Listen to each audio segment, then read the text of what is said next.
जी अस्सलाम वालेकुम। आज का हमारा टॉपिक है फर्मेंटेशन इन बायोटेक्नोलॉजी। और आज के लेक्चर में हमने ये अंडरस्टैंड करना है कि फर्मेंटेशन के प्रोसेस का बायोटेक्नोलॉजी की फील्ड में ओवरऑल क्या रोल है। इस हवाले से हम ये पढ़ेंगे कि फर्मेंटेशन की वजह से हमने किस किस तरह की फूड्स डेवलप की हैं, बेवरेज इंडस्ट्री में फर्मेंटेशन का क्या रोल है, और इसके अलावा इंडस्ट्री के अंदर कौन कौन सी इंडस्ट्रियल प्रोडक्ट्स ऐसी हैं जो फर्मेंटेशन की वजह से बनती है। चलिए स्टार्ट करते हैं इस कॉन्सेप्ट के साथ कि ये जो फर्मेंटेशन का प्रोसेस है बेटा, ये कोई नया नहीं है। सदियों से इंसान जो है फर्मेंटेशन के प्रोसेस के थ्रू मुख्तलिफ प्रोडक्ट्स बनाते आ रहे हैं। इंसान ने डेयरी की बहुत सारी प्रोडक्ट्स और अपने खाने पीने की बहुत सारी जो प्रोडक्ट्स हैं जिसमें बेवरेज प्रोडक्ट्स भी शामिल हैं, उनको फर्मेंटेशन के प्रोसेस के थ्रू सदियों से बनाया है। अब आप ये कह सकते हैं कि उस वक्त इंसान को नहीं पता था कि ये फर्मेंटेशन का प्रोसेस है और इसमें पायरोवेट से लैक्टिक एसिड या अल्कोहल बन रही है, बट इंसान ये करता रहा और इंसान ने बहुत सारी प्रोडक्ट्स अपने रोजमर्रा के इस्तेमाल के लिए बनाई है। तो आज हमने बेसिकली ओवरऑल फर्मेंटेशन की उन्हीं एप्लीकेशंस का जिक्र करना है कि किस किस फील्ड में फर्मेंटेशन की वजह से क्या क्या प्रोडक्ट बनाई गई है। इस हवाले से हमारे पास सबसे पहली कैटेगरी जो है वो फर्मेंटेड फूड्स की है। अब हम फूड्स की बात करेंगे कि फूड के केस में, in case of food industry, कौन कौन सी ऐसी प्रोडक्ट्स हैं जो फर्मेंटेड होती हैं, कौन कौन सी फूड्स ऐसी हैं जो फर्मेंटेड है। अब जब फूड की भी बात करें तो फर्मेंटेड फूड के केस में भी हमें फूड के मुख्तलिफ ग्रुप्स बनाने पड़ते हैं उनको अंडरस्टैंड करने के लिए। अब फूड्स के केस में हमने जितनी भी फूड्स हैं जो फर्मेंटेशन के थ्रू बनती हैं उनको दो ग्रुप्स में डिवाइड किया है। एक ग्रुप है हमारा डेयरी प्रोडक्ट्स का और दूसरा ग्रुप है हमारा फ्रूट्स एंड वेजिटेबल प्रोडक्ट्स का, और तीसरा सीरियल्स का है। So the first one are the dairy products. बहुत सारी डेयरी प्रोडक्ट्स हैं बेटा जो हम फर्मेंटेशन के थ्रू मिलती हैं। The second thing is the fruits and vegetables, and the third category is the cereals. चलिए सबसे पहले बात करते हैं डेयरी प्रोडक्ट्स की। देखिए डेयरी प्रोडक्ट्स में आपके पास जैसे कि योगर्ट है, आपके पास जो है वो चीज है, आपके पास जो है वो बेटा बटर है। ये जो चीजें हैं, योगर्ट है, चीज है, बटर है, ये सारी की सारी जो है ये आपके पास फर्मेंटेड प्रोडक्ट्स है, फर्मेंटेशन के थ्रू बनती है। और आपको याद होगा मैंने आपको बताया था फर्मेंटेशन में, जब हमने फर्मेंटेशन की टाइप्स पढ़ी थी, कि ये जो चीज और योगर्ट वगैरह है ये बैक्टीरिया के थ्रू बनता है। लैक्टोबैसिलस और स्ट्रेप्टोकोकस बैक्टीरिया बेसिकली ये वाली जो फर्मेंटेशन है ये करवाते हैं। इसी तरह अगर हम थोड़ा सा आगे चलें और बात करें फ्रूट एंड वेजिटेबल प्रोडक्ट्स की, तो इसमें सबसे मेन चीज जो है वो है जी हमारे पास पिकल्स। जो मेरा बच्चा अचार है वो एक बहुत बड़ी मिसाल है फ्रूट्स एंड वेजिटेबल्स की, जिनको फर्मेंट किया जाता है। अचार में बेसिकली फर्मेंटेशन ही हुई होती है उन फ्रूट्स वेजिटेबल्स की जो अचार में यूज होते हैं, और उनको फिर हम लंबे अरसे तक जो है ना वो इस्तेमाल कर सकते हैं। तो ये भी फर्मेंटेशन के प्रोसेस के थ्रू ही होता है। सिमिलरली अगर हम सीरियल्स की बात करें तो सीरियल्स में हमारे पास जो दो तीन एग्जांपल्स हैं, उनमें से एक एग्जांपल तो है जी ब्रेड की, one of the main examples.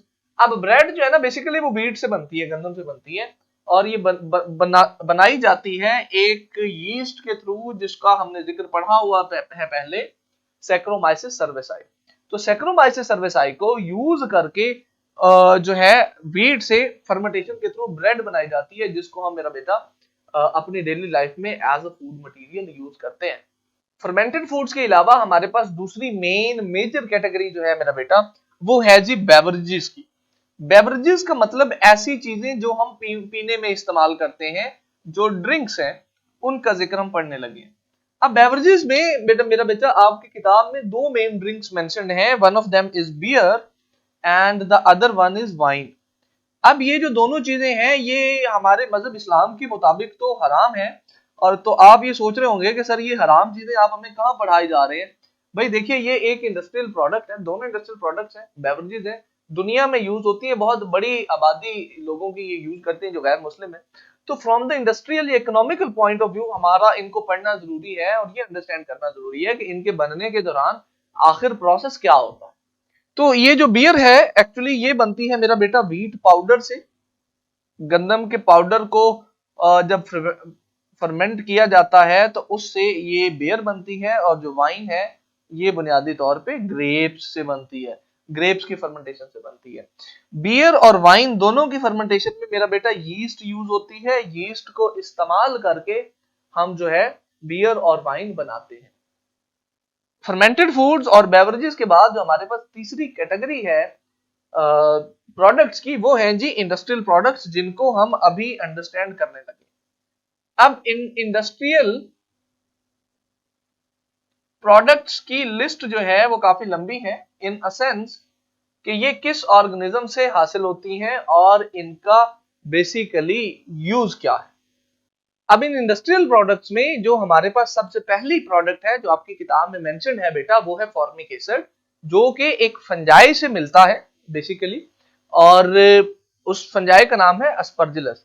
और इसके फॉर्मिक एसिड के बहुत ज्यादा यूजेस हैं। ये जनाब टेक्सटाइल में ये यूज होता है, लेदर ट्रीटमेंट में ये यूज होता है, इलेक्ट्रोप्लेटिंग में ये यूज होता है, और रबड़ की मैन्युफैक्चरिंग में ये यूज होता है। देखिए ये प्रोडक्ट्स जो यहाँ मेरे लेफ्ट हैंड पे मेंशन है, ये बुनियादी तौर पे वो प्रोडक्ट्स हैं जो हम किसी न किसी खास माइक्रो ऑर्गेनिज्म से हासिल करते हैं फर्मेंटेशन के प्रोसेस के थ्रू। जैसे हमने पहली एग्जांपल अभी फॉर्मिक एसिड की पढ़ी है।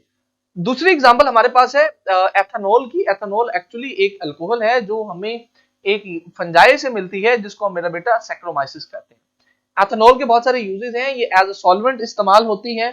सॉल्वेंट के अलावा विनेगर, जिसको हम सिरका कहते हैं, उसकी प्रोडक्शन में भी ये इस्तेमाल होती है, और बहुत सारी बेवरेजेस ड्रिंक्स में भी एथेनॉल इस्तेमाल होती है। एथेनॉल के बाद अगर हम आगे चले तो हमारे पास तीसरी प्रोडक्ट है जी ग्लिसरॉल। ग्लिसरॉल भी हमें सेम यीस्ट सैक्रोमाइसिस से ही मिलता है, और ये भी सॉल्वेंट के तौर पे यूज होता है, प्लास्टिक्स की मैन्युफैक्चर में यूज होता है, कॉस्मेटिक्स में यूज होता है, प्रिंटिंग में यूज होता है, और एज अ स्वीटनर भी यूज होता है, यानी मीठे के तौर पर as a substitute of sugar. Last but not the least हमारे पास जो आखिरी इंडस्ट्रियल प्रोडक्ट है दैट इज एक्राइलिक एसिड। ये मेरा बेटा हमें एक बैक्टीरिया से मिलती है जिसको हम बैसिलस कहते हैं, और एक्राइलिक एसिड जो है ये बुनियादी तौर पे प्लास्टिक्स की मैन्युफैक्चर में यूज होता है।